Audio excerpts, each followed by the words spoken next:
Hi. I remember the Friday she left like it was last week. The way she kissed my cheek, barely, and grabbed her duffel bag from the hall closet, saying, "Don't wait up. You know how weddings go."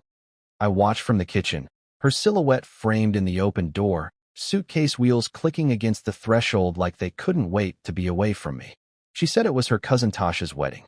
Out in Spokane, she added, rifling through her phone. Super last minute. Can't believe they pulled it together. I'll FaceTime you if the reception's not too loud. I didn't question her. Why would I? After 9 years together, for married, I thought we were solid. Maybe not exciting or fiery, but stable, dependable. You build a life on those things.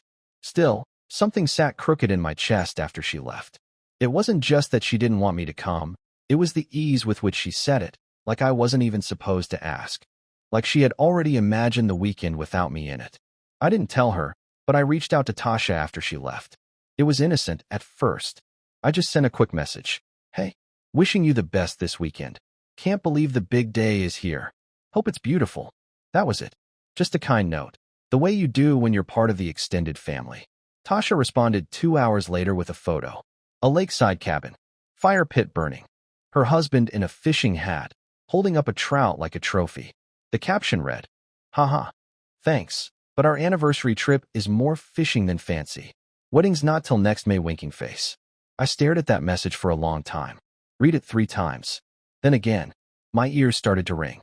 I felt the heat rise in my neck, and suddenly the kitchen was too quiet. Not this weekend, not even in Spokane. I didn't know what to do with that information. I didn't respond to her. I just sat down on the couch, my mind turning over itself. My wife had told me she was flying out to Washington for a wedding that didn't exist. That alone could mean 100 things.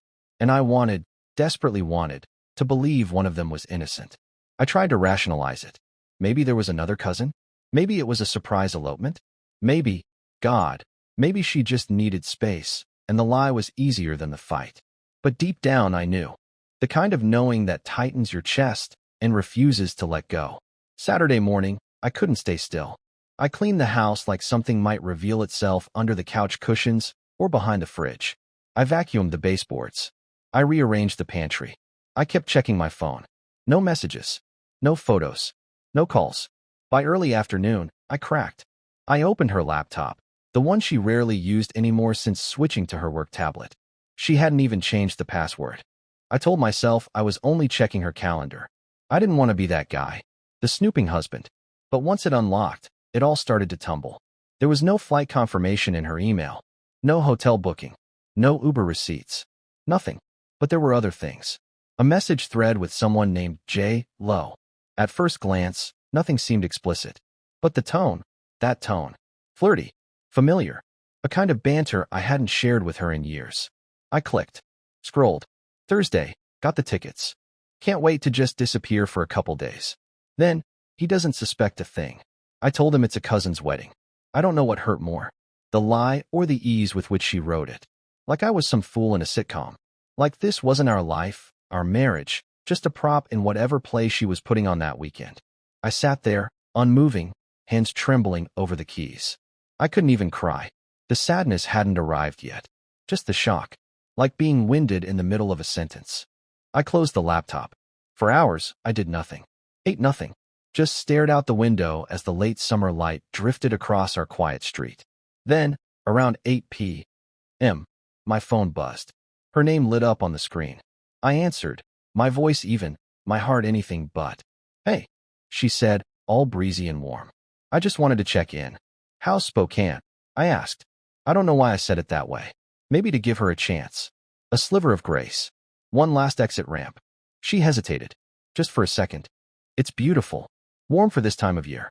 We're about to head to the reception, actually. Can I call you in a bit?" "No need," I said.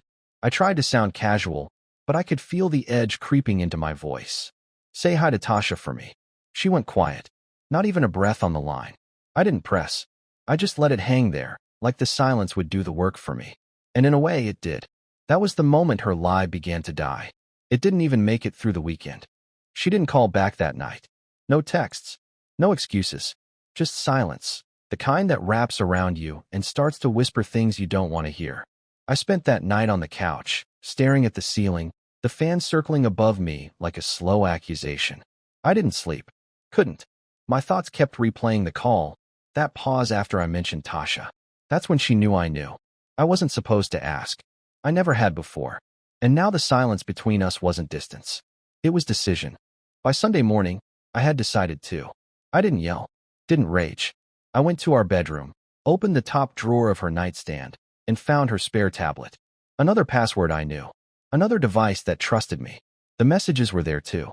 Different ones, deeper threads. Photos from the cabin they were really staying at.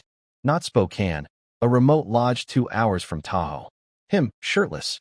Her, smiling, draped in his hoodie. One picture in particular stopped me cold. She was curled up next to him, a blanket pulled over her lap. The fireplace behind them flickered orange. Her expression was soft, content. She looked home. That's what broke me. Not the physical betrayal. Not even the lies. It was the intimacy of that look, the same one she used to give me, back when Sunday mornings meant pancakes and plans for the future. I set the tablet down and walked outside. The air felt different now, like it didn't quite belong to me anymore. I called my older brother. First time in a long time. We'd drifted a bit. Life has a way of pulling even blood apart when you're not looking. But that morning, I needed someone who knew me before all this. Hey, I said when he picked up. You busy? Just finishing coffee, he said. Everything all right? I didn't answer right away. I think Claire's cheating on me, I said finally. A pause. Then a quiet exhale on his end. You sure?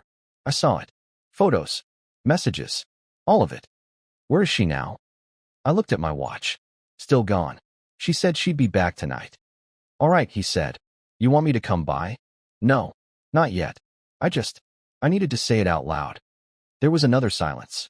But this one felt different. Steadying. Okay, he said. You know I've got you. Whatever you need. After we hung up, I packed a small duffel. Not to leave. Not yet. I just needed to feel like I was doing something, anything, to stop the spiral in my chest. I booked a night at a nearby motel and wrote her a note. Did Tasha enjoy the wedding? I'd love to hear all about it. I'll be back tomorrow. We need to talk. I left it on the kitchen table. She came back late that night. I know because the Ring camera caught her stumbling in around 11:42 p.m. She looked tired, her hair pulled back in a messy bun, no suitcase in sight, just her purse. She didn't check the note right away. The footage showed her going straight to the bedroom, dropping onto the bed like she was escaping gravity. But in the morning, she called. The first ring barely buzzed before I answered. Where are you? She asked, voice tight. Out, I said. Did you read my note? A beat. Yes. I want the truth, I said. No more stories. No more cousins. Just the truth. She didn't speak for a while. I could hear her breathing. His name is Jamie, she said. We've been talking for a few months. I didn't mean for it to happen, but I don't know. Things felt dead between us. I felt dead. I don't know what I expected. A denial? A fight? Something. But not that. Not honesty. Not so soon. Not so easily. And Spokane. I asked. A lie, she said flat. A stupid one. I didn't think it would matter. I laughed once. A bitter, disbelieving sound. Didn't think it would matter? She didn't answer. I looked out the motel window at a tree that had started to shed early. Yellow leaves falling in clumps, like even it was tired of pretending the season hadn't changed. I need time, I told her. I'll be home tomorrow. You should stay somewhere else when I get back. I'll go to my sister's, she said, and I could hear the guilt dragging behind every word. I'm sorry. I hung up before she could say anything else. Later that day, I stood by the lake behind the motel, watching the water ripple in the wind. I tried to think about what came next, divorce, therapy, maybe both, but my mind kept circling one thought. She didn't even try to lie again. It didn't even make it through the weekend. When I got back home Monday morning, the house felt foreign. Her car wasn't in the driveway. Inside, there was no scent of her usual morning coffee, no sounds of her humming in the bathroom. Just that echo of vacancy, the kind that settles into the corners of a space when someone's left, but not just for errands. For good. She'd packed some things, but not all. A few empty hangers swung in the closet. Her favorite mug was gone. The blue one with the chipped rim that she refused to throw out. The absence of it felt louder than her presence ever had in those final weeks. I walked into the kitchen and found my note still on the table. Her response, scribbled below in pen I recognized from her desk drawer, was only 3 lines. I know this hurts. I never wanted to do it this way. I'm sorry I didn't tell you sooner. No signature. No final flourish. Just that. I sat down at the table. My chair, the one she used to tease me about for refusing to replace, even when the back wobbled, creaked beneath me. The silence in that room felt heavier than her confession. Over the next few days, we moved through the early motions of unraveling a shared life. Not lawyers yet, just logistics. She agreed to stay with her sister while we figured out who kept what. I stayed in the house, though it no longer felt like mine. I was living in the shell of something we'd both already walked away from in spirit. Friends started to notice. What happened? My buddy Mike asked over lunch. You two always looked solid. Looks lie, I said. He gave me a long look, but didn't press. I appreciated that. One night, I scrolled through old photos on my phone.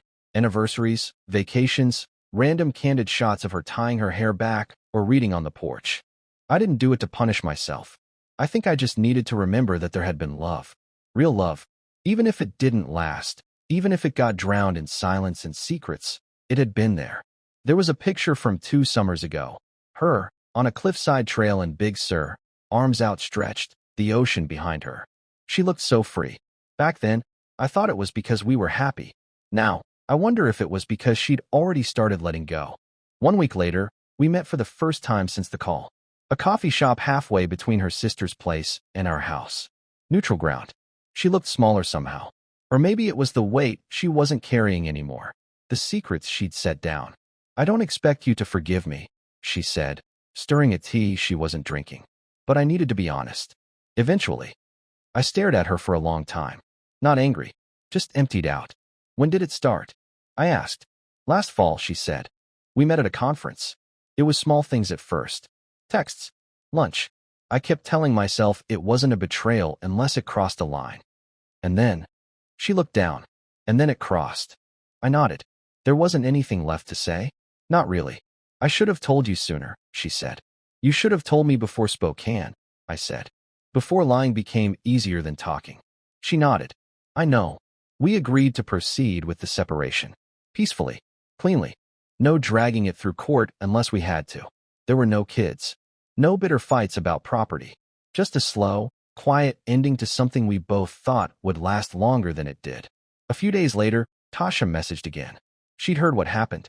She apologized for sending the photo, said she never imagined what it would uncover.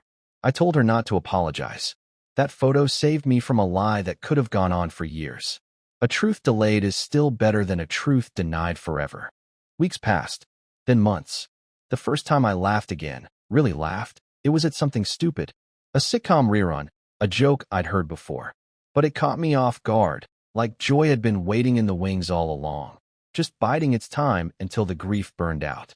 I saw Claire once more by accident. At the grocery store. She was alone, basket in hand, hair tied back the way she used to on Sundays. We locked eyes. No words. Just a small nod. Then we both kept walking. And that was the real ending, I think. Not a fight. Not a slammed door. Just 2 people who once tried, and then didn't. Who once promised forever, and then couldn't. Sometimes, the biggest betrayal isn't the affair. It's the moment you realize they stopped fighting for you long before you ever knew there was a war. She claimed she was at her cousin's wedding. Her cousin sent me a photo from another state. And her lie? It didn't even make it through the weekend. Bye-bye.